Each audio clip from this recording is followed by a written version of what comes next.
ॐ सहना भवतु सहनौ भुनक्तु सह वीर्यं करवावहै तेजस्विनावधीतमस्तु मा विद्विषावहै।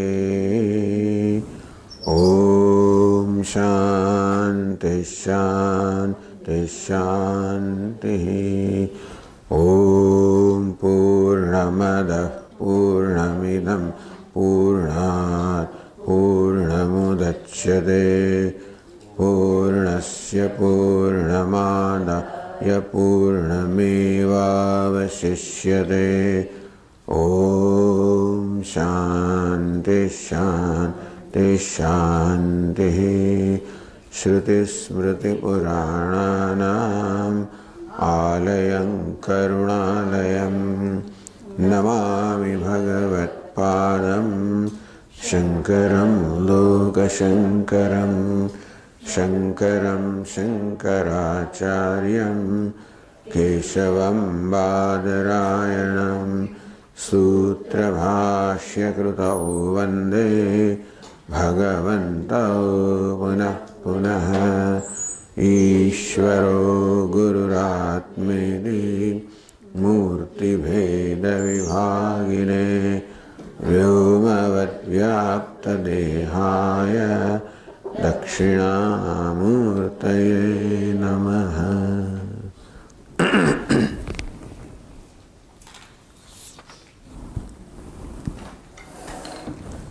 बृहदारण्यक उपनिषदना चौथा अध्याय में कूर्च ब्राह्मण समाप्त थयो। बीजु ब्राह्मण षड आचार्य ब्राह्मण पछी कूर्च ब्राह्मण आवे छे ज्योतिर्ब्राह्मण। तो कूर्च ब्राह्मण में एटले बीजा ब्राह्मण में जे प्रसंग थयो અને ત્રીજા જ્યોતિર્બ્રહ્મમાં જે પ્રસંગ શરૂ થાય છે બે વચ્ચેની સંગતિ ગ્રંથકાર આપી। તો કહેવામાં આવ્યું કે જનક રાજાએ યાજ્ઞવલ્ક્યજીને ત્રણ પ્રકારની દક્ષિણા આપી। એક તો આશીર્વાદ રૂપી દક્ષિણા, નમસ્કાર રૂપી દક્ષિણા અને સર્વસ્વ રૂપી દક્ષિણા। नमस्ते याज्ञवल्क्याय गुरवे ब्रह्मवेदिने। याज्ञवल्क्य जो गुरु है ब्रह्मज्ञाता है एने मारो नमस्कार। मुन्याद्याय सदादित्य शिष्याय परमात्मने। जो आद्य मुनि है सर्वश्रेष्ठ मुनि है जे आदित्य शिष्याय आदित्यना शिष्य है परमात्मा ने स्वयं परमात्मा में निष्ठ है एवं याज्ञवल्क्य ने मारा नमस्कार। आ प्रकारे आगळनो प्रसंग समाप्त थयो। एव मुक्तस्तदाराज्ञा याज्ञवल्क्यो मुनीश्वर है। राजा जरा आ प्रकार करे मुनीश्वर है सर्व मुनियों में श्रेष्ठ याज्ञवल्क्य। अंगी चकार निखिलम सर्व दक्षिणा अंगी चकार अंगीकार करे। स्मयमान मुखाम्बुज है मुखमर प्रसन्न मुख थी प्रसन्नता थी जनक राजाए आपेली दक्षिणानो त्रण प्रकार दक्षिणानो मुनीश्वर याज्ञवल्क्य स्वीकार करे। सर्वमेतद् महाराज ममैवात्र संशय सदेशं तव देहादि जातं भूपति सत्तम। हे भूपति सत्तम, हे राजाओं में श्रेष्ठ, हे महाराज सर्वमेतद् ममैव जे बधु तमे प्रदान कर्यु ए सर्व मारू छे अत्र न संशय है एमां कोई प्रकारनो संशय नथी। शुं प्रदान कर्यु? सदेशं तव देहादि जातम। देश सहित तारी जात सहित ते जे बधुं मने समर्पण कर्यु छे हे राजा हे भूपति सत्तमा हवे सर्व मारू छे एमां कोई संशय नहीं। एमनो दान कहेवाय कि ज्यां आपणे पोतानी मालिकी उठावी लईए अने अन्यनी मालिकी स्थापित करीए। तो बरोबर है राजा હવે આ કશા પર તારી માલિકી નથી, સર્વ મારી માલિકી છે, કોઈ સંશય નથી. પણ મને કયા પ્રકારની દક્ષિણા જોઈએ એ પણ સ્પષ્ટ કરે છે. મયોપદિષ્ટમાત્માનમ ઉપાસન પરો ભવાન રાજ્ય વ્યગ્રસ્ય મહાકાલાત નૃપતમ વિસ્મર ક્વચિદ. મયા ઉપદિષ્ટમાત્માનમ, હે નૃપ, તમ મા વિસ્મર ક્વચિદ કાલાત. તો હે રાજા, મેં આત્મા જે ઉપદેશ કર્યો છે કાલાત, કાળે કરીને, ક્વચિત મા વિસ્મર, હે રાજા તમે એને ભૂલી ના જશો. કાલાત, કાળમાં સમયનો એવો પ્રભાવ છે કે ભલભલી વસ્તુ ભૂલાઈ જાય. સમયનો પ્રભાવ છે કે આપણું મન બીજામાં લાગી જાય અને તેથી આ વસ્તુ ભૂલાઈ જાય. કેવી રીતે? ઉપાસન પરો ભવાન. મને ખબર છે કે તમને ઉપાસનામાં ખૂબ પ્રેમ છે, દેવતાના ધ્યાનમાં ખૂબ પ્રેમ છે. રાજ્ય વ્યગ્રસ છે, એ પણ જાણું છું કે તમે રાજ્ય કરી રહ્યા છો. ઉત્કટ પ્રારબ્ધ છે, તો પ્રારબ્ધ ઉત્કટ છે, પ્રબળ પ્રારબ્ધ છે, અને પ્રબળ પ્રારબ્ધને આપણે છોડી શકતા નથી. મળે તમારા પ્રબળ પ્રારબ્ધને કારણે તમારે રાજ્ય કરવું જ પડશે અને એની વ્યગ્રતા રહેશે. વળી તમને પોતાને ઉપાસનામાં ઊંડો રસ છે, કારણ કે એ તમે કરતા આવ્યા છો વર્ષોથી. આ બંને તમારા માટે સાક્ષાત્કાર પ્રતિબંધકત્વ સૂચિતમ. આ બંને વસ્તુઓ તમારા માટે સાક્ષાત્કારના પ્રતિબંધક છે. એ ટીકાકાર કહે છે ઉપાસનાનો અર્થ છે કે બ્રહ્મલોક અભિવાંછાયા પ્રતિબંધકત્વ. તો અગ્નિહોત્ર વગેરેની ઉપાસના, જે વૈશ્વાનની ઉપાસના જે જનક રાજા કરતા હતા, એ દ્વારા મનુષ્ય બ્રહ્મલોક સુધીની પ્રાપ્તિ કરી શકે. કોઈ પ્રાપ્તિની ઈચ્છા ન હોય તો પણ ઉપાસના કરવા માટે વ્યક્તિએ પોતાના મનને તે દેવતામાં સ્થાપિત કરવું જોઈએ, અને ત્યારે બ્રહ્મમાં સ્થાપિત ન જ હોય.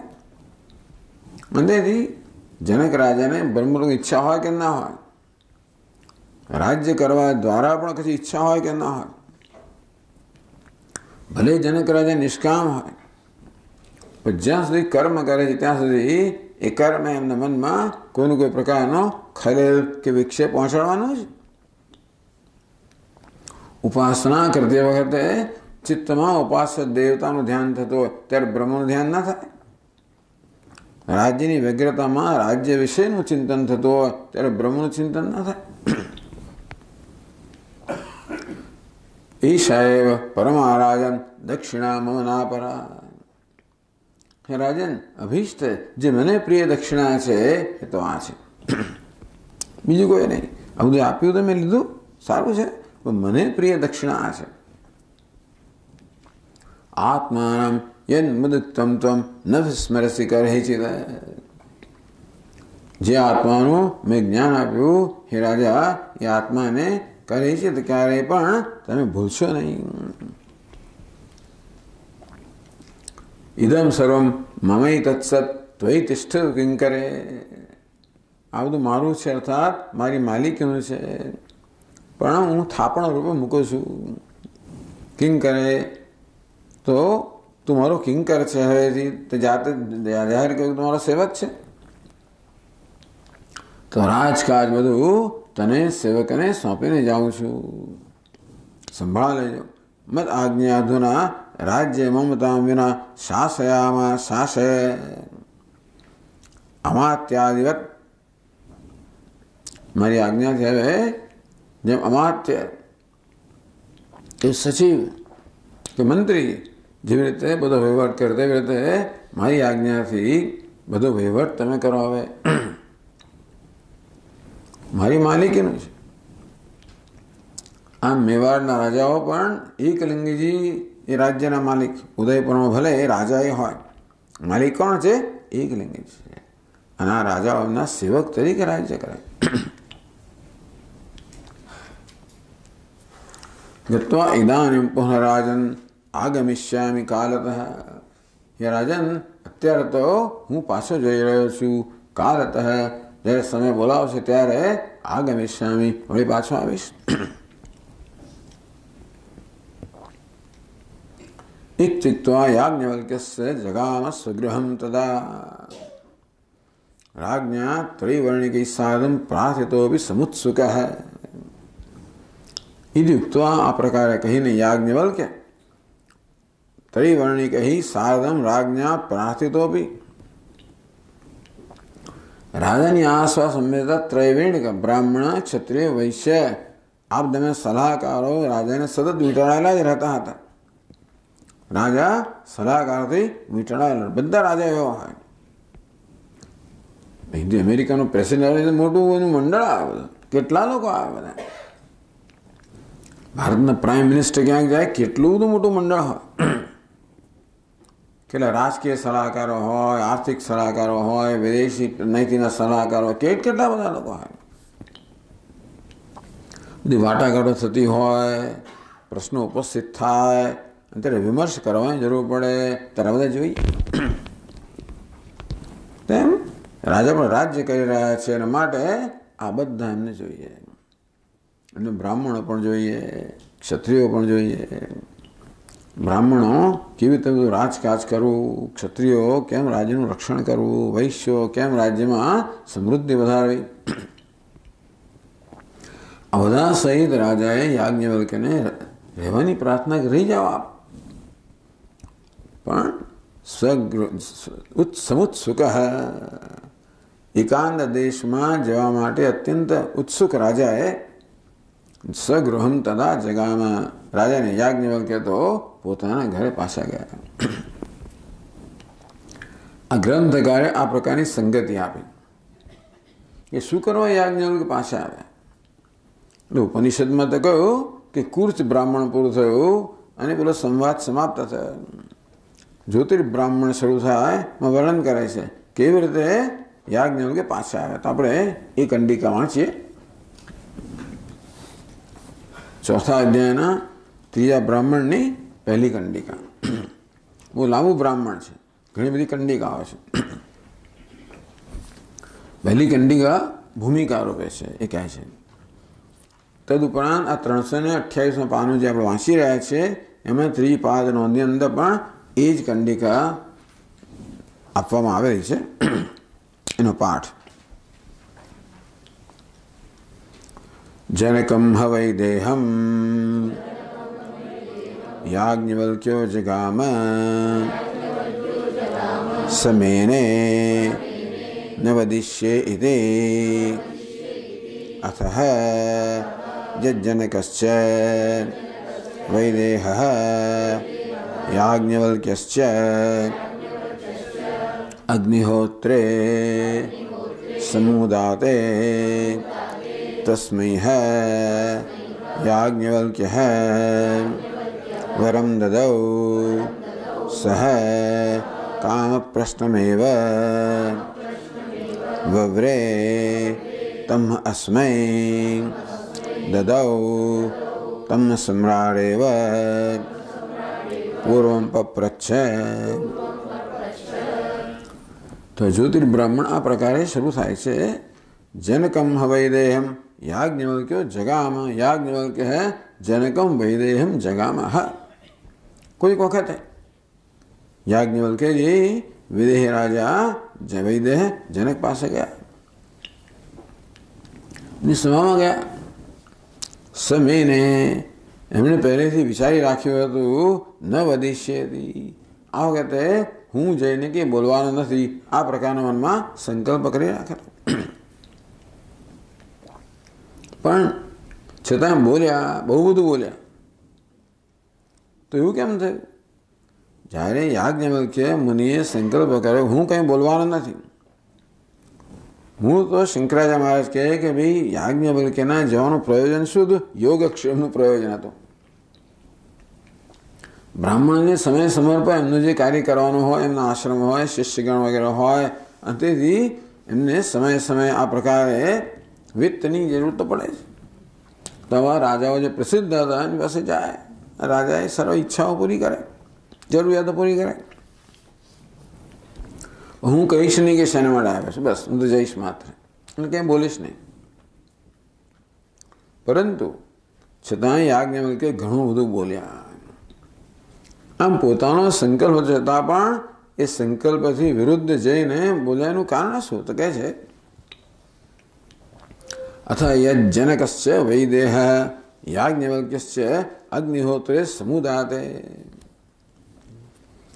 હવે બૃહદારણ્યક ઉપનિષદમાં પ્રસંગ આવે છે. એક શતપથ બ્રાહ્મણ છે. બૃહદારણ્યક ઉપનિષદના આમ તો 6 અધ્યાય છે, પણ ખરેખર તો એના 8 અધ્યાય ગણાય છે, એના અષ્ટાધ્યાયી કહેવાય છે. માત્ર પહેલા 2 અધ્યાય કર્મકાંડને લગતા હોવાને કારણે ભાષ્યકારે શંકરાચાર્યજીએ એના પર ભાષ્ય રચ્યું નથી. એટલે આપણે ઉપનિષદ અંશ કેટલો છે? 6 અધ્યાય રૂપિયા. સમગ્ર ગ્રંથ છે 8 અધ્યાયનો. તો ઉપનિષદનો પ્રારંભ થાય એની આગળનો જે ગ્રંથ છે એ કર્મકાંડ સંબંધિત છે. તે વખતે કોઈક વખત કોઈ સભાની અંદર જનક રાજા અને યાજ્ઞવલ્કે ભેગા થઈ ગયા અને યાજ્ઞવલ્કે જનક રાજાને અગ્નિહોત્રના સંબંધમાં કંઈક પ્રશ્નો કર્યા છે અને જનક રાજાએ અત્યંત ઉત્તમ જવાબ આપ્યા. એથી યાજ્ઞવલ્કે ખૂબ પ્રસન્ન થઈ ગયા. જનક રાજાને વરદાન આપ્યું. એટલે કે છે અથ યજ્જનકસ્ય વૈદેહ યાજ્ઞવલ્ક્યસ્ય અગ્નિહોત્રે સમુદાતે. સમ્ય સમુદાતે સહ ઉદાતે. તો અગ્નિહોત્રના વિષયમાં જે સંવાદ ઉદાતે સંવાદ કર્યો હતો વૈદેહ જનકે અને યાજ્ઞવલ્કે અગ્નિહોત્રના સંબંધમાં જે ભૂતકાળમાં સંવાદ કર્યો હતો. તો જનક રાજાના અગ્નિહોત્રના જ્ઞાનથી પ્રસન્ન થઈને તસ્મૈ યાજ્ઞવલ્ક્યો વરમ દદૌ. જનક રાજાને યાજ્ઞવલ્કે વરદાન આપ્યું, જે માગો એ તો માગ્યો. સહ કામ પ્રશ્નમેવ વવ્રે. જનક રાજાને કોઈ ભૌતિક ઈચ્છાઓ છે નહીં, તો વિદ્યા વ્યાસંગી છે, એને વિદ્યામાં જ રસ છે. અને માટે એમણે પોતાનો આજે વરદાન આપવામાં આવ્યું કે વરદાન ભવિષ્યમાં હું વટાવીશ. એ કહે છે કામ પ્રશ્ન વવ્રે. કામ પ્રશ્નમ, મને ઈચ્છા થાય એ પ્રકારનો પ્રશ્ન પૂછું એવી જાતનો વરદાન આપો. કેવું વરદાન માંગે છે? બસ આવું જ વરદાન, બીજી કઈ જરૂર નથી એમને.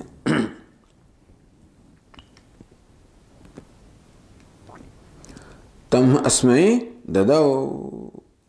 તે યાજ્ઞવલ્કે એને વરદાન આપ્યું કે ભાઈ જે પ્રશ્ન ક્યારે તમારે કરવો હોય પ્રશ્ન પૂછવાની છૂટ છે.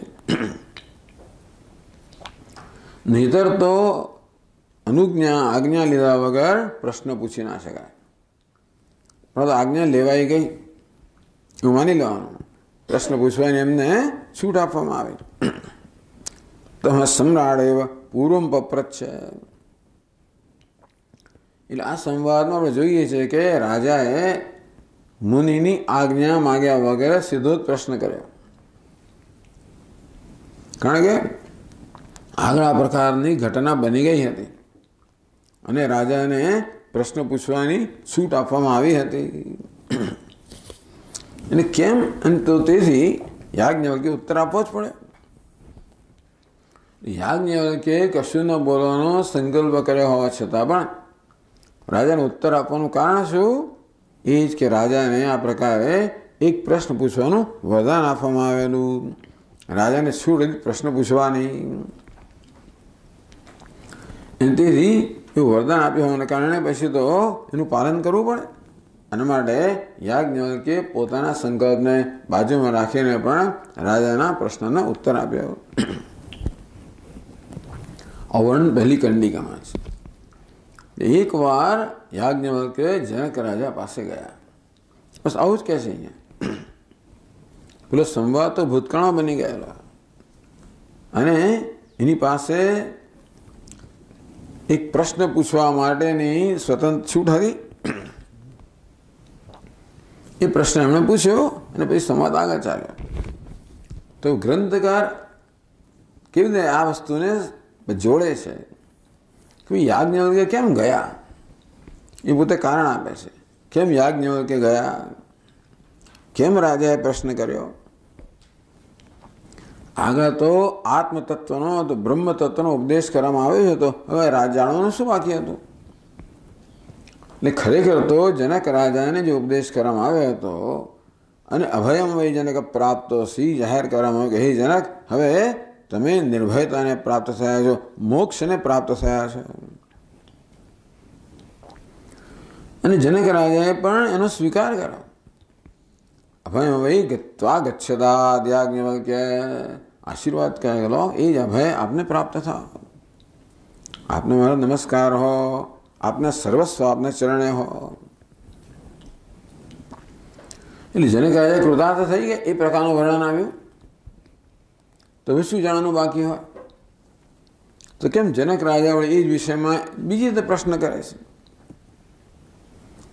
તો ઉપનિષદ તો આ વિષયમાં કંઈ બીજું, કારણ કે એ તો એક સંવાદને માત્ર આપણને રિપોર્ટ કરે છે, અહેવાલ આપે છે. શ્રુતિ શું છે? જાણે કે એક ખબરપત્રી હોય, આપણને અહેવાલ આપે છે સંવાદનો.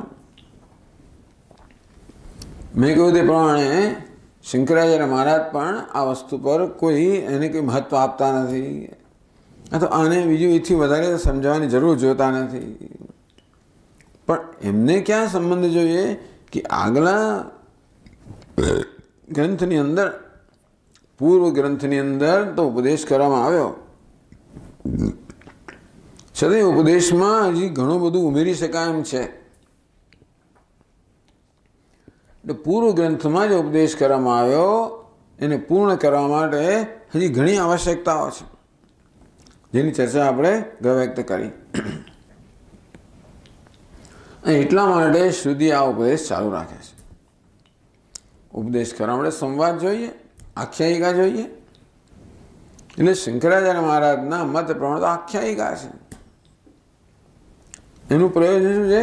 તો કે વિદ્યાની સ્તુતિ કરવા માટે. આ પ્રકારની સંગતિ શંકરાચાર્યજી આપે છે. તો હવે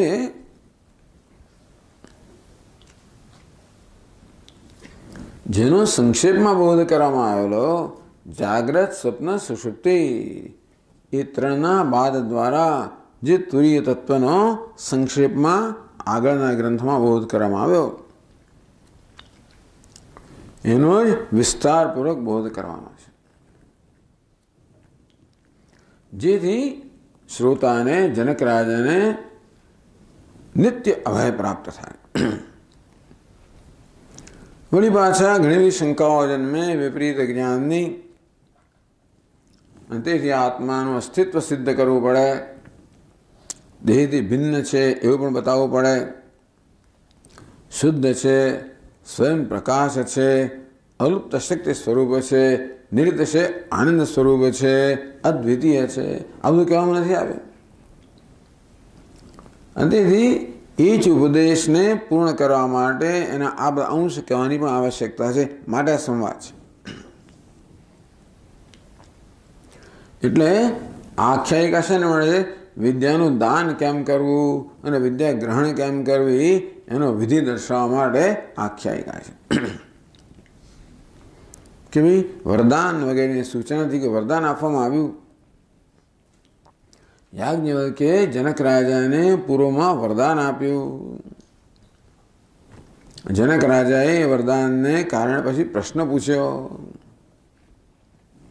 તો વિદ્યાનું દાન અને વિદ્યાનું ગ્રહણ કરવાની આ પ્રકારની વિધિ છે, એનું સૂચન કરવા માટે આ આખ્યાયિકા છે.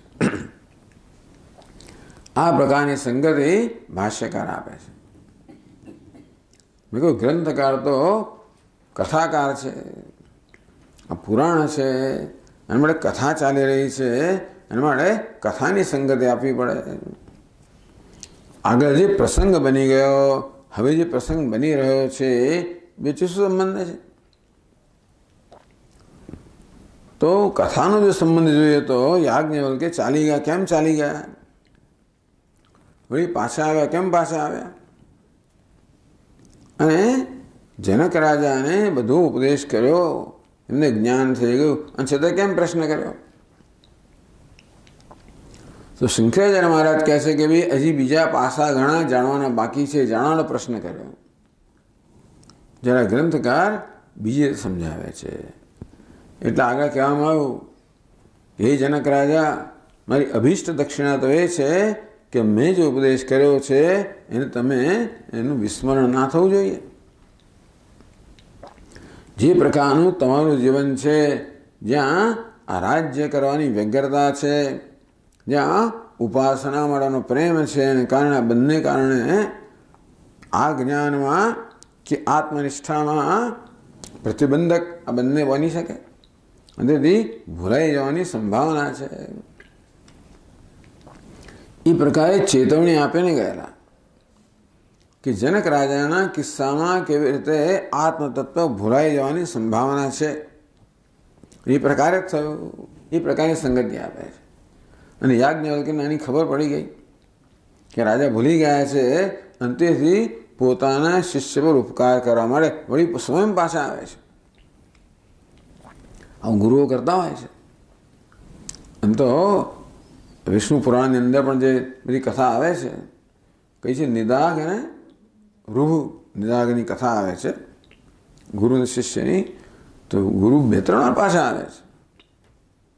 જો કે શિષ્ય પાછું ભૂલી ગયો છે, પાછો કશાકમાં અટવાઈ ગયો છે, વળી પાછા આવે.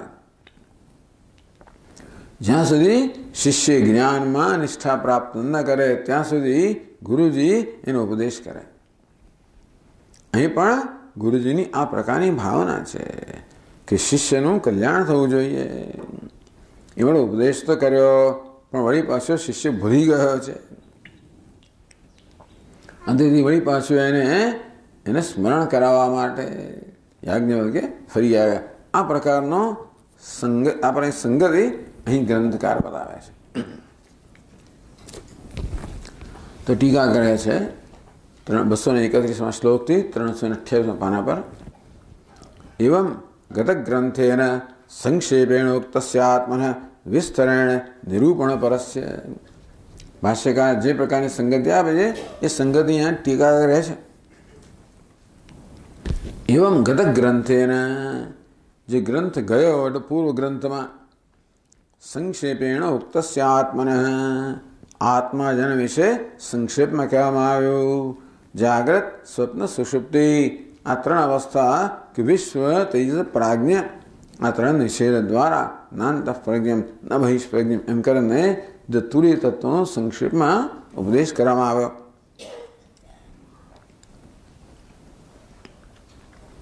તસ્ય આત્મન વિસ્તરેણ નિરૂપણ પરસ્ય. હવે જે જ્યોતિર્બ્રાહ્મણનો પ્રાણ બતાવે છે એ જ તત્વનો ઉપદેશ કરે, બીજા તત્વ નહીં. તો પુનરુક્તિના એકની એક વસ્તુમાં કહો, પુનરુક્તિ ના કહો તો નહીં. જે સંક્ષેપમાં કહેવામાં આવ્યું એ હવે વિસ્તારથી કહેવામાં આવશે.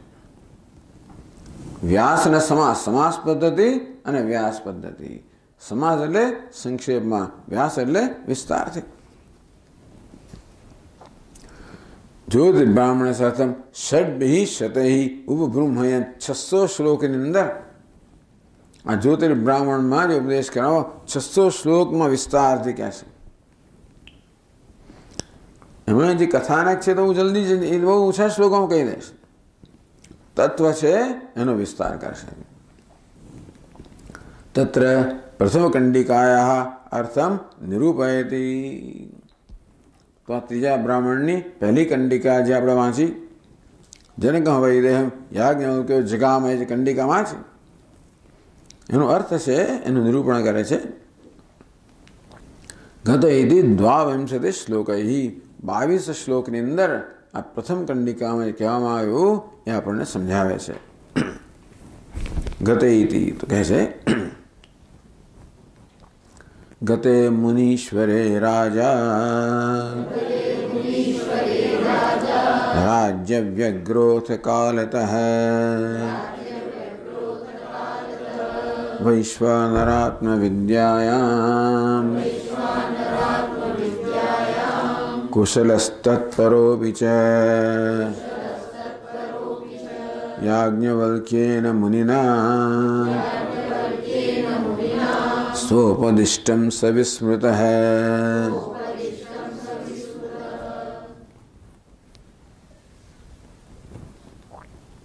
गते मुनीश्वरे याज्ञवल्क्ये गते सती।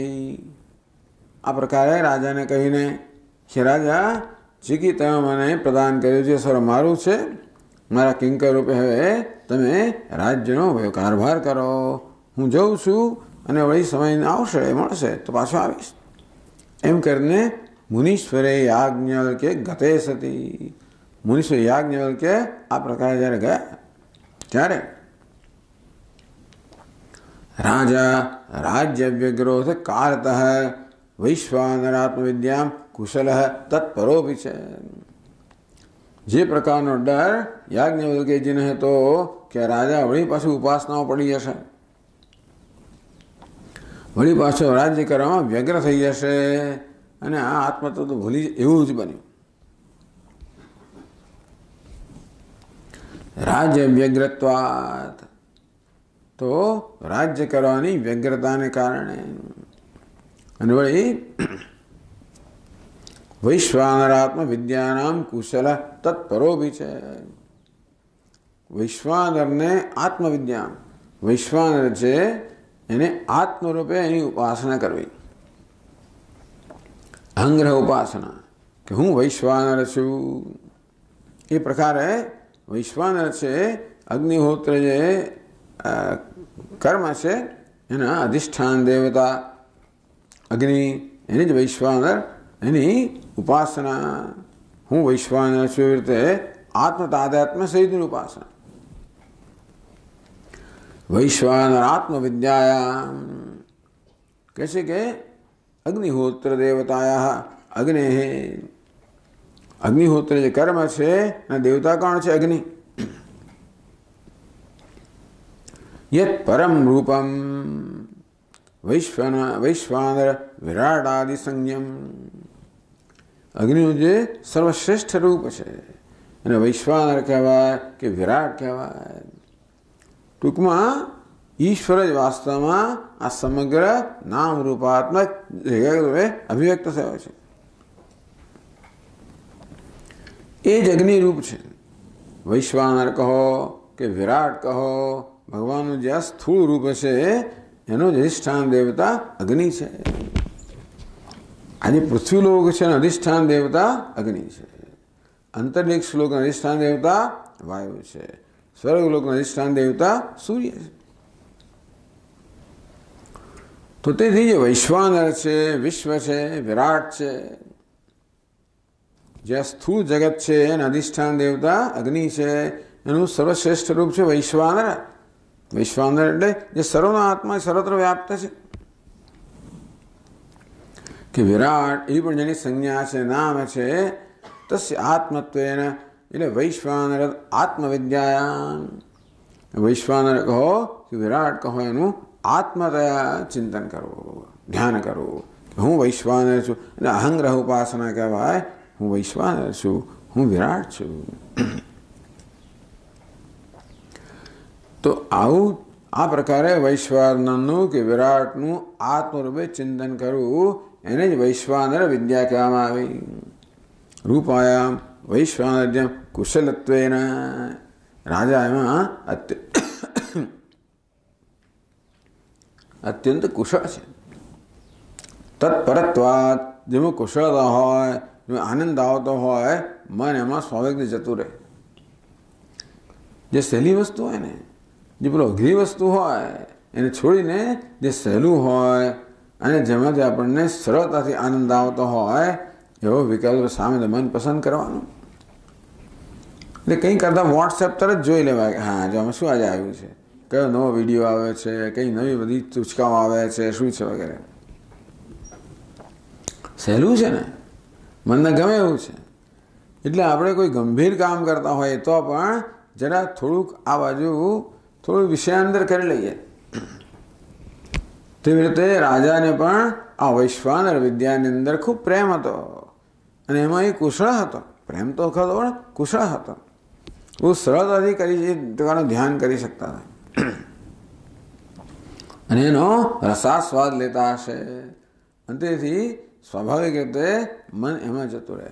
આ રાજકારણમાં વ્યગ્રતા થઈ જાય, થોડું સ્ટ્રેસ થઈ જાય, તરત મન એનો આશય લે. આમ કેટલાક લોકો યોગાસન કરવા માંડે, કેટલાક લોકો ધ્યાન કરવા માંડે, કેટલાક લોકો કસરત કરવા માંડે.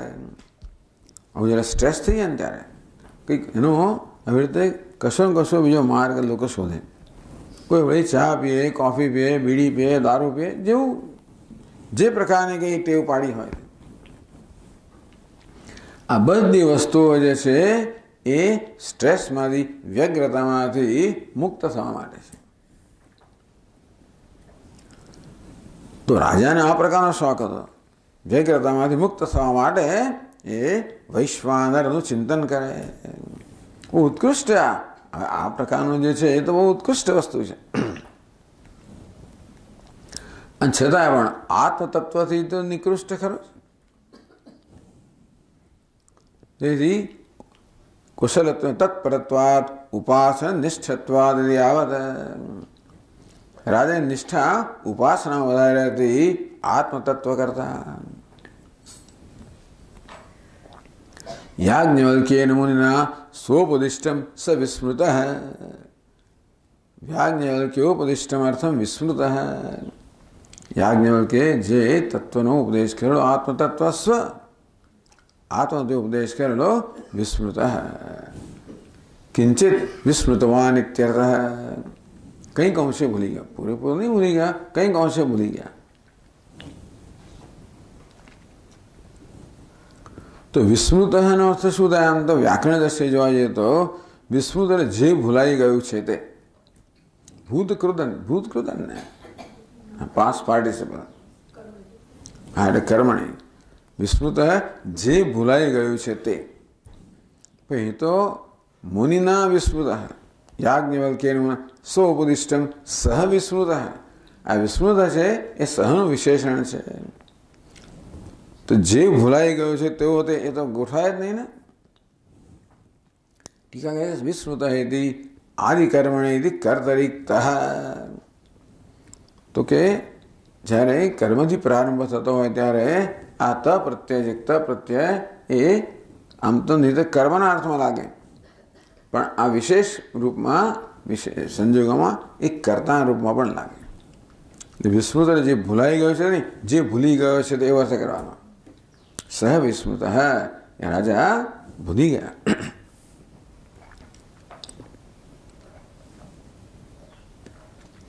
વિસ્મૃતવાન કહેવામાં આવ્યું, એ ભૂલી ગયા. તો શું થયું પછી? એટલે આગળ કહે છે યાજ્ઞવલ્ક્યોપી વિજ્ઞાય લોકાદ દિવ્યાચ નેત્રતઃ આજગામ પુરમ ચૈનમ સભાસ્થમ રાજસત્તમમ.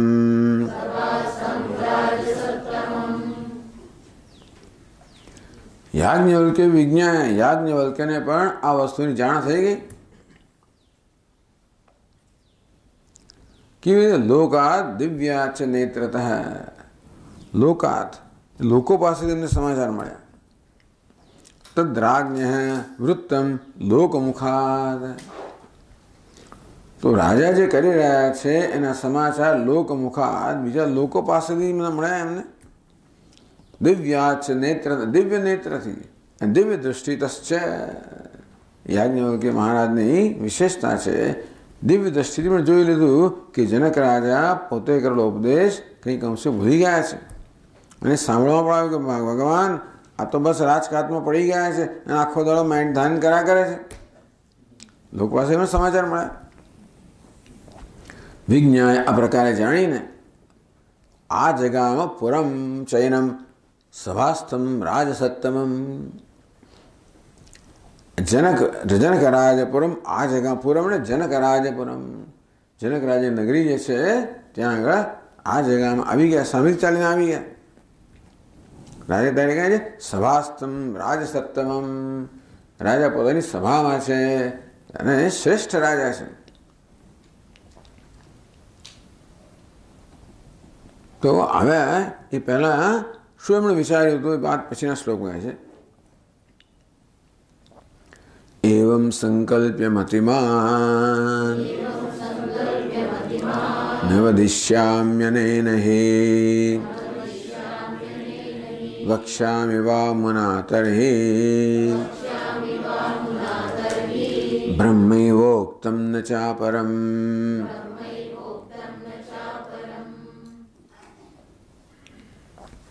एवं संकल्प्य आ प्रकारे संकल्प कर्यो हतो राजे। शुं? मतिमान् न वदिष्यामि अनेन हि, अनेन हि न वदिष्यामि। आ राजाने हूँ कशुं कहीश नहीं। एवं संकल्प्य मनसा अवधार्य मन में आ प्रकारे निश्चय करने એટલે કથમ કે કયા પ્રકારનો સંકલ્પ કરેલો કહે છે અનેન રાજ્ઞા સ ન વदिष्यामि। आगम प्रयोजनम योगक्षेमादि न प्रकाशयिष्यामि। हूँ कहीं कहीश नहीं, हूँ शनिवार आव्यो छूं ए जाहिर नहीं करूं। योगक्षेमादि तो योगक्षेम वगैरह बने तो अहीं आदि शब्द थी योगक्षेम अने जोड़े जोड़े ब्रह्मचर्चा बने माटे मुनि आवे। योगक्षेम माटे पण आवे अने ब्रह्मचर्चा माटे पण आवे। पण हूँ शा कारणे आव्यो छुं ए हूँ जाहिर नहीं करूं। न प्रकाशयिष्यामि ए हूँ जाहिर नहीं करूं।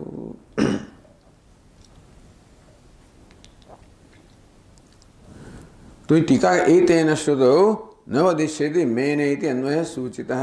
कयो स मेने न वदिष्येति।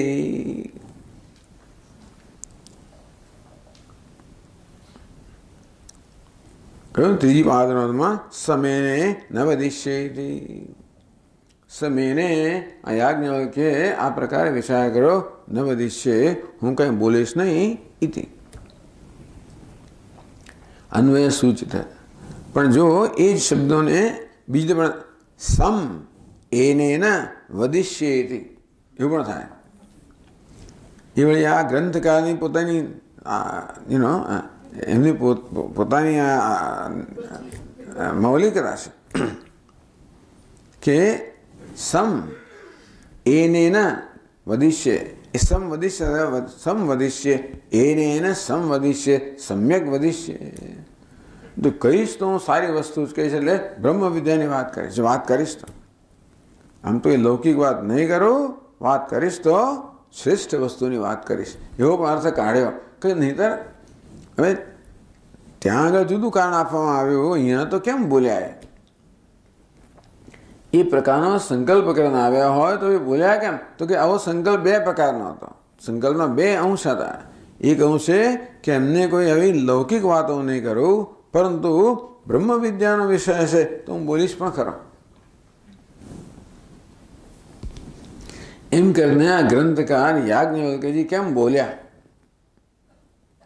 एने माटेनुं समर्थन के माटेनुं समझ आ प्रकार आपे छे। आ शब्दों ने आ रीते एनो विच्छेद करीने तत्र एनेन संवदिष्येति अन्वयम् अभिप्रेत्य आह। तो बीजो अन्वय छे एनेन संवदिष्ये आनी साथे सारी रीते बोलीश आ प्रकार अन्वय लईने कहे छे वक्ष्यामि वा अमुना अथवा तो आनी साथे बोलीश तरी जो हूँ बोलूँ तो ब्रह्मैव उक्तम न चापरम। उक्तम ब्रह्म जे ब्रह्म विषय में उपदेश कर्यो छे ए विशेष बोलीश न चापरम ए सिवाय बीजी कसी वस्तु विषय नहीं बोलो।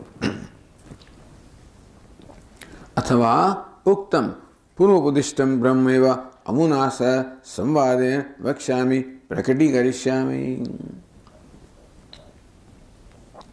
अथवा तो आ राजा साथे संवादना रूपमां जे ब्रह्मनो पहला उपदेश कर्यो ए जो प्रकट करीश।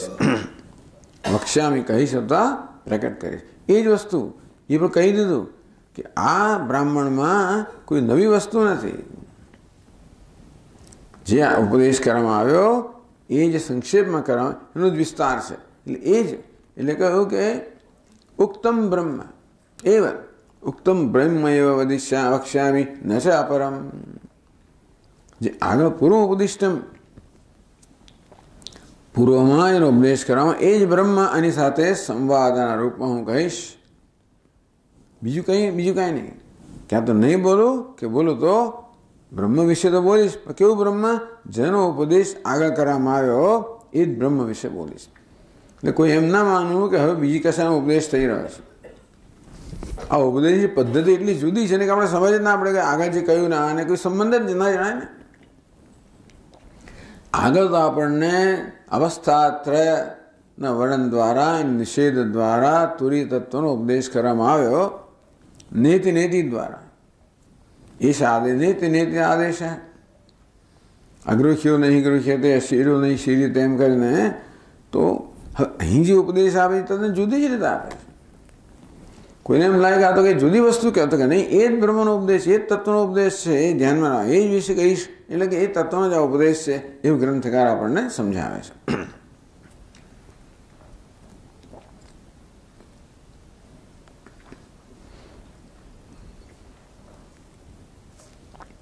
અંતો આગળ કહે છે એવમ સ્થિતે સ્વયં ગત્વા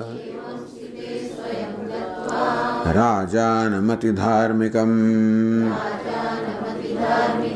ત્રૈવર્ણિકૈર્વૃતમ સદ્ભિઃ ઉહાપોહ વિશારદૈઃ.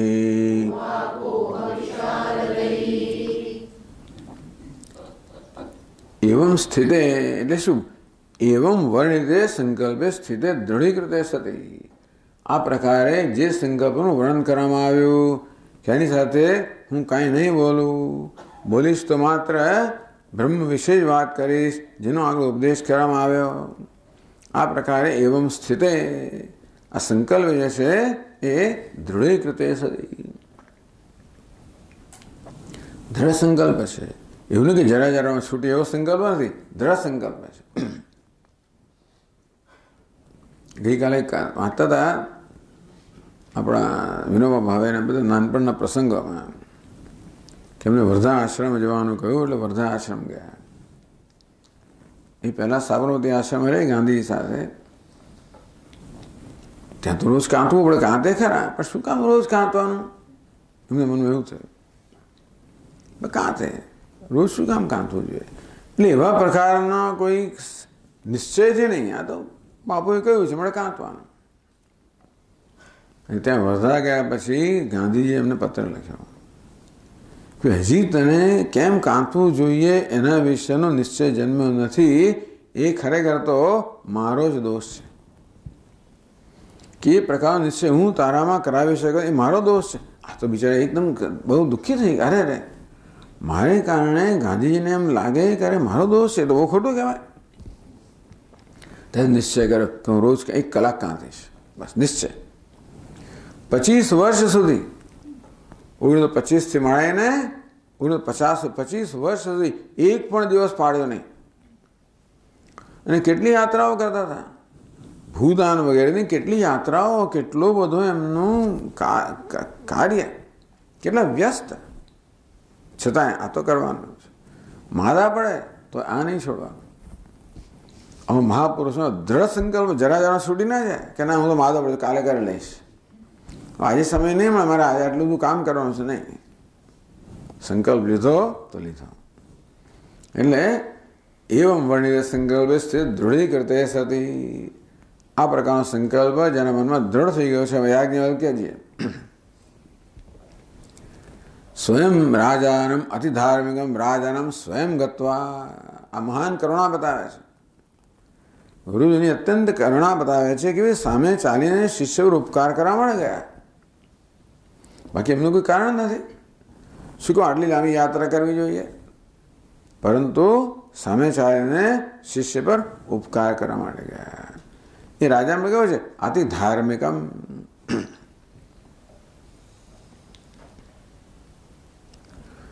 તો જે અત્યંત ધાર્મિક રાજા છે, ધર્મને વરેલો રાજા છે.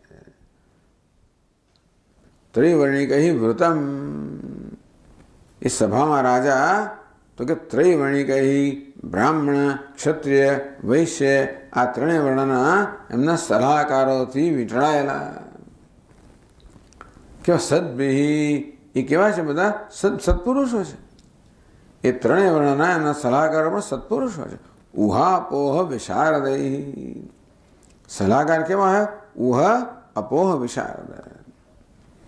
તો પોતે જે કહેવા માંગે છે એને માટે દલીલો કરી શકે અને એનીથી વિરુદ્ધ જે પક્ષ છે એને એનું ખંડન કરવાની દલીલો પણ એને આવડતી હોય તો પોતાના પક્ષનું મંડન કરવાની દલીલ અને સામા પક્ષનું ખંડન કરવાની દલીલ જેને આવડે એને ઉહાપોહ વિચક્ષણ કહેવાય. માત્ર પોતે કહેવાનું જે કહે એટલું પૂરતું બીજો ખંડન કરી નાખે તો શું થવાય? તો તમે જે કરવો કરો એવું નહીં. એણે જે કહ્યું એનું ખંડન કરવાની પણ ક્ષમતા હોવી જોઈએ તો સલાહકાર કહેવાય. ઉહાપોહ વિચક્ષણ, આપણે ઉહાપોહ વિચક્ષણ કે કુશળ એવા ત્રણ વર્ણના સલાહકારોથી વીંટળાયા રાજા જે સભામાં બેઠેલા છે એ સભામાં યાજ્ઞવલ્ક્ય મુનિ સ્વયં સામે ચાલીને ગયા. ટીકાકાર કહે છે ગત્વા આદૃત ઉપવિવેશ ઇતિ શેષ. આપણે એવું માની લઈએ કે ઋષિ ગયા, યાજ્ઞ મુનિ ગયા એટલે રાજા એમને ખૂબ આદર સત્કાર કર્યો હશે, એમને આસન આપ્યું હશે, એમનો યથાયોગ્ય સત્કાર કર્યો હશે, એમને આસન આપ્યું હશે. આસન પર યાજ્ઞવલ્ક્ય મુનિએ આસન લીધું, બેઠા એના પર. ઇતિ શેષ એટલું ઉમેરી લેવાનું. અને સાંભળે શું ચાલી રહ્યું છે ત્યાં આગળ. એટલે પ્રસંગ કેવી રીતે ઉપસાવે છે ગ્રંથકાર કે કયા સંજોગોમાં વાર્તાલાપ થયો તો એ કેવી રીતે એને ઉપસાવે છે અહીંયા આગળ. અનુનામ કથા, એટલે અનુનામ તો કથાકારને તો આ બધી ઉત્પ્રેક્ષા હોય જ જોડે જોડે ઉત્પ્રેક્ષા. એટલે આમ તો શ્રી કૃષ્ણનું ભાગવતમાં જે વર્ણન છે એ સિવાય બધા મહાત્માઓ કેટલી બધી વાતો કહે કે શ્રી કૃષ્ણ ક્યાંથી લાવ્યા? ઉત્પ્રેક્ષા. એટલે હવે એ વસ્તુ ખોટી છે એમ પણ એનું નહીં કહે. એ તો મહાત્માઓ એમ કહે, વિદ્વાનો એમ કહે કે કથા બે પ્રકારની છે. ભગવાનના જે ગુણો છે બે પ્રકારના છે. એક તો વ્યાવહારિકી, બીજી તાત્વિકી લીલાઓ. વ્યાવહારિકી લીલાઓ શાસ્ત્રોમાં જેનું વર્ણન છે એ લીલાઓ કેવી છે? વ્યાવહારિકી લીલાઓ. એ લીલાઓના ચિંતનની અંદર જે રત હોય ભક્ત ત્યારે ધીમે ધીમે ધીમે એના હૃદયમાં વસ્તુ સુરવા માંડે. પહેલાં તો જે શાસ્ત્રમાં કહ્યું છે એનું ચિંતન કર્યા કરે. એમાં રત હોય એના કારણે એને અંતઃસ્ફૂર્ણા થવા માંડે અને પછી સ્વયં લીલાઓના દર્શન કરવા માંડે. જે દિવ્ય લીલાઓ હોય જેનું વર્ણન તો પુસ્તકમાં ના મળે. એટલે સુરદાસજી ભગવાનના જ્યારે એમની લીલાઓનું વર્ણન કરતા હોય ત્યારે એ કહેવાય કે ભલે પ્રજ્ઞાચક્ષુ રહે છતાં પણ એમના અંતઃચક્ષુની અંદર દર્શન કરતા હોય, એ લીલાઓનું વર્ણન કરતા હોય. એટલે મહાપુરુષો જે કે એ માત્ર કલ્પના છે એવું આપણે ના કહેવાય. પાછું કે જે બધું થઈ ગયું બધી વસ્તુનું પુસ્તકમાં વર્ણન ના જ હોય ને. ગ્રંથમાં તો થોડું વર્ણન હોય, કેટલું વર્ણન થાય.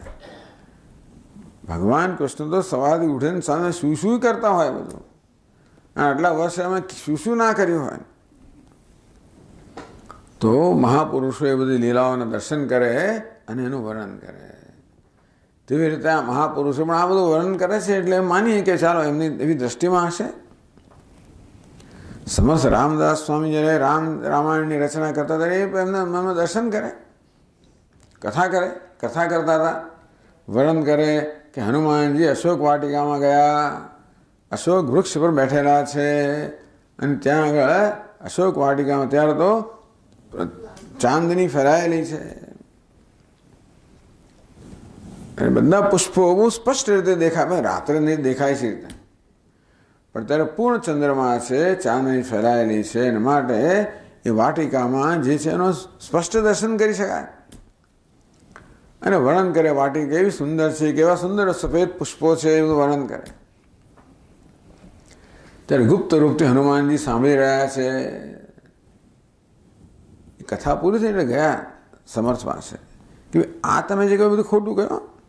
અશોક વાટિકામાં સફેદ પુષ્પ એ વાત તમે ખોટી કહી કે નહીં, મેં તો સાચી વાત કહું છું કે નહીં. હું ત્યાં હતો, મેં જોયું છે કે લાલ પુષ્પ હતા, હું જોઈ રહ્યો છું સફેદ છે. પેલા મચક ના આપ્યા, હનુમાનજી સામે મચક ના આપી. બે ભક્તો વચ્ચે આવી રીતે વિવાદ થઈ ગયો. બંને ભગવાન પાસે ગયા અને નિર્ણય કરવાનું કહ્યું. ભગવાન હનુમાન તું ખોટો છે, આ રામદાસ સાચો છે. ત્યારે તારી આંખમાં એટલો ક્રોધ હતો રાવણ વગેરે જોઈને, આંખો લાલ ચોળ થયેલી માટે એ સફેદ પુષ્પ તને લાલ દેખાયા. આ સાચો છે. એટલે ભક્તોની આવી બધી વાતો છે.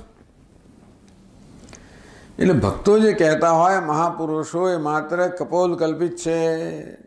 એટલે આપણે નિશ્ચય કરવો મુશ્કેલ પડી જાય કોણ શું કહે છે ને મારે, પણ છતાં મહાપુરુષો વાત કરતા કપોલ કલ્પિત છે એવું આપણે એને એમ કરીને આપણે એની ઉપેક્ષા ના કરી શકીએ. એ કહેવાનો ભાવાર્થ છે. આ તો બધી આ બધો માત્ર શ્રદ્ધાનો જ વિષય છે. બીજો કંઈ આ કશી વસ્તુ પુરવાર કરાયું તો છે જ નહીં. એ શ્રદ્ધાનો વિષય છે.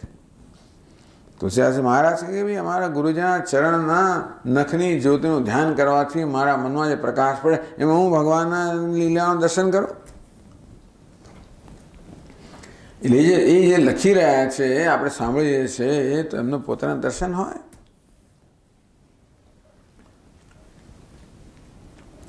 તો અહીંયા આગળ ગ્રંથકાર કહે છે કે આ પ્રકારે રાજા પોતાના ત્રણેય વર્ણના અત્યંત કુશળ વિશારદ એવા સલાહકારોથી વીંટળાયેલા છે. અને ત્યારે યાજ્ઞવલ્ક્ય સભામાં પહોંચે છે. એમનો આદર કરવામાં આવ્યો, આસન આપવામાં આવ્યું અને ત્યાં જે ચર્ચા ચાલી રહી છે એ આ મુનીશ્વર સાંભળી રહ્યા છે. એ કહે છે તત્ર ચિત્રાઃ કથાસ્તેષાં પ્રવૃત્તા રાજસન્નિધૌ તાસ વૈશ્વાનરી વિદ્યા પ્રસ્તુતા કાસુચિદ દ્વિજૈઃ.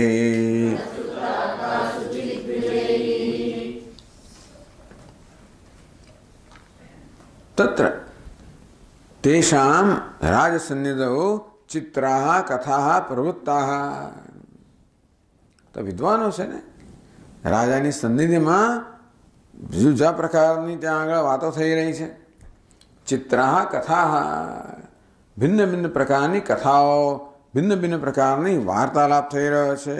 દરેકને કંઈક કહી રહ્યા છે. તાસુ વૈશ્વાનરી વિદ્યા પ્રસ્તુતા કાસુચિત દ્વિજૈઃ.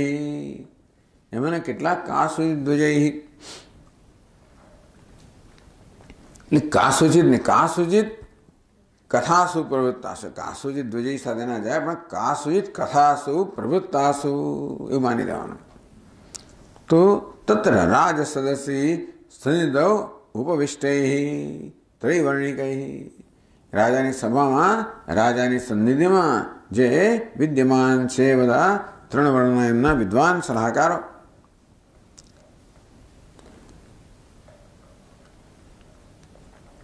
કૃતાઃ કથાઃ વાક્ય પ્રબંધાઃ ચિત્રાઃ નાનાવિધાઃ પ્રવૃત્તાઃ.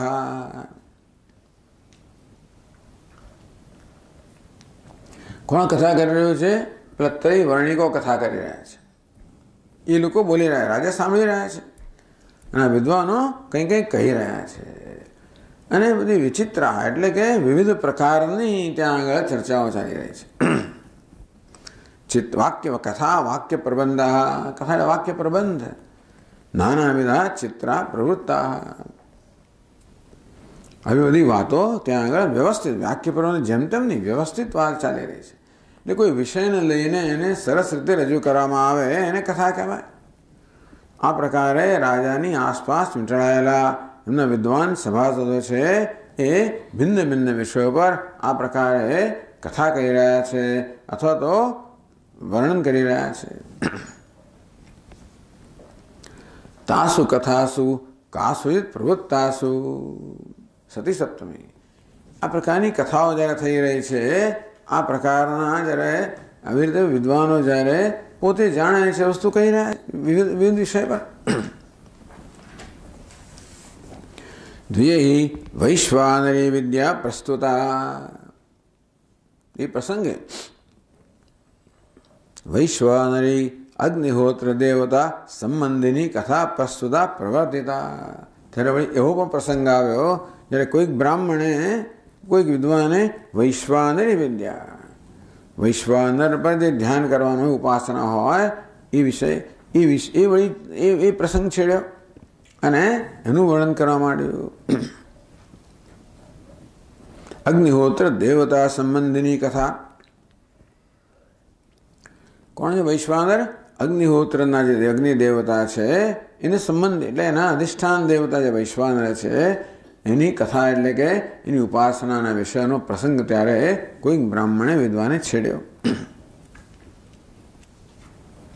તો રાજાનો પ્રિય વિષય આવી ગયો એટલે રાજા અંદર કૂદી પડ્યા. અત્યારે સાંભળતા હતા, પોતાનો પ્રિય વિષય આવ્યો એટલે રાજાએ ઝંપલાવ્યું. તો કહે છે રાજા તસ્યામ હિ વિદ્યાયામ પ્રવીણો નિતરામ તતઃ ઇદમાહ સભા સંસ્થાન સર્વાનેવ દ્વિજોત્તમાન.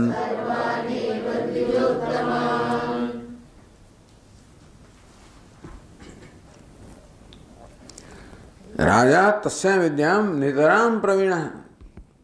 રાજા એ વૈશ્વાનરી વિદ્યામાં એટલે ઉપાસનામાં ધ્યાનમાં નિતરામ પ્રવીણ, અત્યંત પ્રવીણ, પ્રવીણ નહીં નિતરામ પ્રવીણ, અત્યંત પ્રવીણ હતા.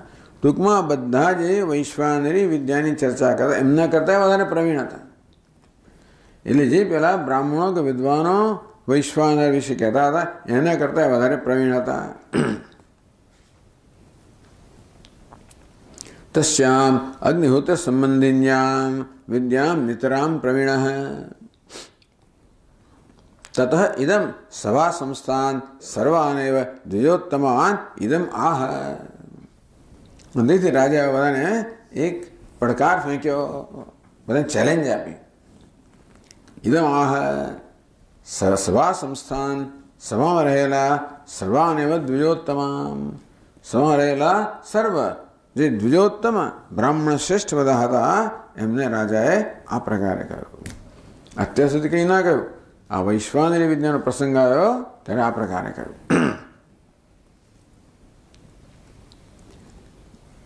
એટલે કહે છે કે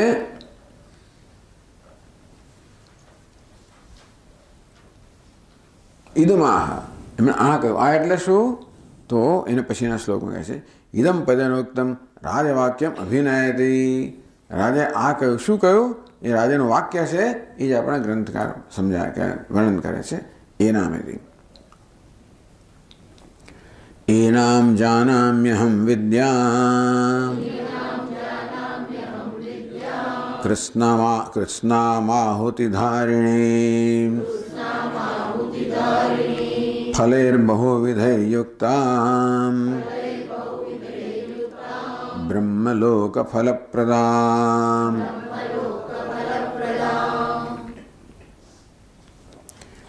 એનામ વિદ્યામ અહમ કૃષ્ણામ જાનામિ. હે બ્રાહ્મણો, તમે જેની વાત કરી રહ્યા છો એ વૈશ્વાનરી વિદ્યા, એ ઉપાસના હું સમગ્રતયા જાણું છું. કેવી છે? આહુતિ ધારિણી વિદ્યા. તો ટીકાકાર શબ્દ સમજાવે છે. આહુત્યો સાયં પ્રાતઃ હુતયો યો ધાર અંતરિક્ષાદि લોક પરિपोषण रूप ते में आहुति अंतरिक्षम आविशत इत्यादि न उक्त स विषयत्वेन विद्यते सा तथा ताम. टूंकમાં અગ્નિહોત્રમાં જે આહુતિ આપવામાં આવે એને આહુતિ ધાર કહેવામાં આવી. ધારણ કરતી હોવાને કારણે આહુતિ ધાર કહેવામાં આવી. આહુતિ જે ધારણ કરે છે, કોને ધારણ કરે છે? અંતરિક્ષાદિ લોક પરિપોષણ રૂપ. તો બધા લોક છે. ભૂરલોક, ભોરલોક, સુવરલોક. તો વૈશ્વાનર છે ને, વિરાટ છે ને. તો વિરાટ 3 લોકનો બનેલો છે, ભૂરલોક, ભુવરલોક, સુવરલોક. આપણે જ્યારે આહુતિ આપીએ ત્યારે એ દેવતાને ઉદ્દેશીને આપવામાં આવતી હોય. શેના માટે? જેથી એ દેવતા પુષ્ટ થાય. હવે આપણી કલ્પના છે કે મનુષ્યો આ પ્રકારે યજ્ઞ યાગાદિ કરતી વખતે જે આહુતિ આપે એનાથી દેવતાઓ પુષ્ટ થાય. તો તેવી રીતે આ વૈશ્વાનરી વિદ્યામાં જે અગ્નિ છે એમાં જ્યારે આહુતિ આપવામાં ત્યારે બધા અંતરિક્ષ લોક વગેરે પુષ્ટ થાય. તો કહે છે યો ધાર અંતરિક્ષાદિ લોક પરિપોષણ રૂપ. તો સવાર સાંજે અને સવારે જે આહુતિ આપવામાં આવે એ અંતરિક્ષ વગેરે લોક છે એને પુષ્ટ કરનારો છે. તે મેં આહુતિ અંતરિક્ષમ આવિશદ ઇત્યાદિના ઉક્ત. આ બંને આહુતિ છે એ અંતરિક્ષમાં એમણે પ્રવેશ કર્યો. અંતરિક્ષમાં પ્રવેશ કર્યો તો અંતરિક્ષને પુષ્ટ કરે ને. આહુતિ તો ખોરાકના રૂપમાં જ છે. જે ખરેખર તો અગ્નિમાં હોમમાં આવે કોઈ ખોરાક જ હોય છે. બીજું એટલે એકદમ ટૂંકમાં જે ખરેખર જીવંત તત્વ એ જ ત્યાં અર્પણ કરવામાં આવે છે, એ જ ખાઈ શકાય ને. તો આ જે આહુતિ અગ્નિહોત્ર દરમિયાન આપવામાં આવે એ અંતરિક્ષમાં પ્રવેશ કરે અર્થાત અંતરિક્ષ લોકને પુષ્ટ કરે. આ સવિષયત્વેન વિદ્યતે. આવી જે ધાર છે એ જેનો વિષય છે એવી આ વિદ્યા એની કહેવાની આહુતિ ધારિણી વિદ્યા. આહુતિ રૂપી ધાર ધરાવનારી આ વિદ્યા. તો એમ કરીને આ વિદ્યા કેવી છે એ પોતે જાણે છે, એ પણ બહુ સ્પષ્ટ કર્યો કે આ વિદ્યામાં શું આવે છે આ ઉપાસનામાં એ બધું બરોબર જાણું છું. એ કેવી છે? ફલૈ બહુવિધયુક્તામ બ્રહ્મલોક ફલપ્રદામ. તો બહુવિધ ફલૈ યુક્તામ આનુષંગિક બહુવિધ ફલકામ. આ વિદ્યાનું મુખ્ય ફળ છે બ્રહ્મલોક ફલપ્રદાન. બ્રહ્મલોકની પ્રાપ્તિ કરાવી એનું મુખ્ય ફળ છે. પણ જોડે જોડે આનુષંગિક નાના મોટા બીજા પણ ઘણી બધી લાભ થઈ જાય. આનુષંગિક બહુવિધ ફલકામ. નાના મોટા ઘણા ફળ આપનારી અને મુખ્યત્વે આ બ્રહ્મલોક ફળ આપનારી આ જે વિદ્યા છે એને હું બ્રાહ્મણો સારી રીતે જાણું છું.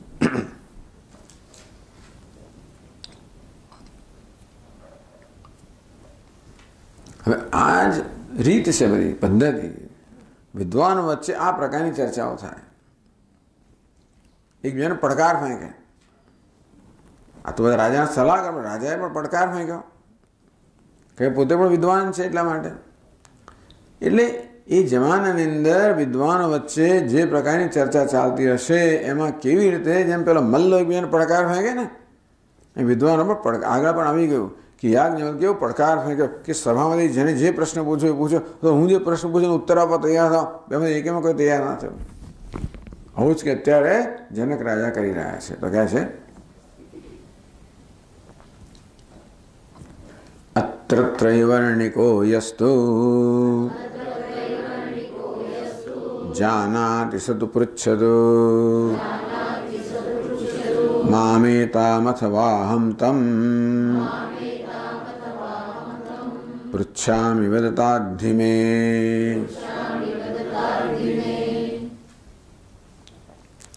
અત્ર વિદ્યાયામ યસ્તુ વિશેષજ્ઞ ત્રૈવર્ણિક. ચલો ભાઈ, આ જે વૈશ્વાનરી વિદ્યા છે એમાં તમારામાં આ 3 વર્ણમાં જે કોઈ વિશેષજ્ઞ હોય એની વિશેષતાથી બરાબર જાણકાર હોય, વિદ્વાન હોય. સમામ પૃચ્છતું. ચાલો તમે મને પ્રશ્ન પૂછો, જો મને ઉત્તર આવડે છે કે નહીં એવો પ્રશ્ન પૂછો.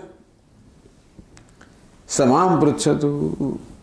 જો તમે પ્રશ્ન પૂછવા ના માગતા તો હું પ્રશ્ન પૂછીશ, અથવા અહમ તમ પૃચ્છામિ, અથવા હું તમને પ્રશ્ન પૂછીશ. વદતાધિ મે, અને વદતાત ઉત્તરમ દદાતુ, તમે ઉત્તર આપજો.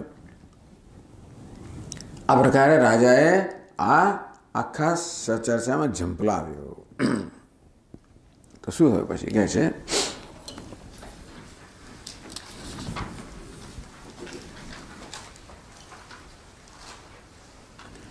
इत्युक्ते सर्व एवैते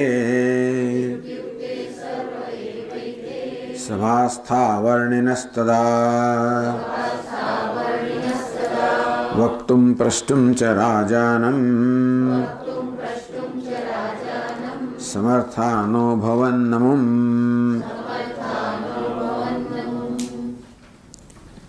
इत्युक्ते આ પ્રકારે જ્યારે સભાના વિદ્વાનોને રાજા વડે કહેવામાં આવ્યું, એ તે તદા સભાસ્થા વર્ણિન, ત્યારે સભામાં ઉપસ્થિત જે 3 વર્ણના વિદ્વાનો છે, એવું છે ને, 3 વર્ણને વેદનું અધ્યયન કરવાની છૂટ છે, કરવું જોઈએ ખરેખર તો.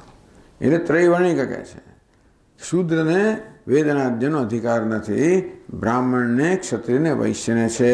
એટલું પણ સ્વાધ્યાય અધ્યેતવ્ય હે, દરેકે પોતાની શાખાના વેદનું અધ્યયન કરવું જોઈએ. એ રીતે ત્રૈવર્ણિક કહ્યું એટલે સમજી લઈએ કે આ બધા વેદના નિષ્ણાત છે. અને વેદની અંદર આ પ્રકારની ઉપાસનાઓનું પણ નિરૂપણ છે. એટલું નિરૂપણ એટલું જ નહીં, પરંતુ જોડે રહે એ પ્રકારની ઉપાસના કરનારા છે. માત્ર કર્મનું જ્ઞાન ધરાવે એટલે પણ કર્મનું અનુષ્ઠાન કરનારા છે.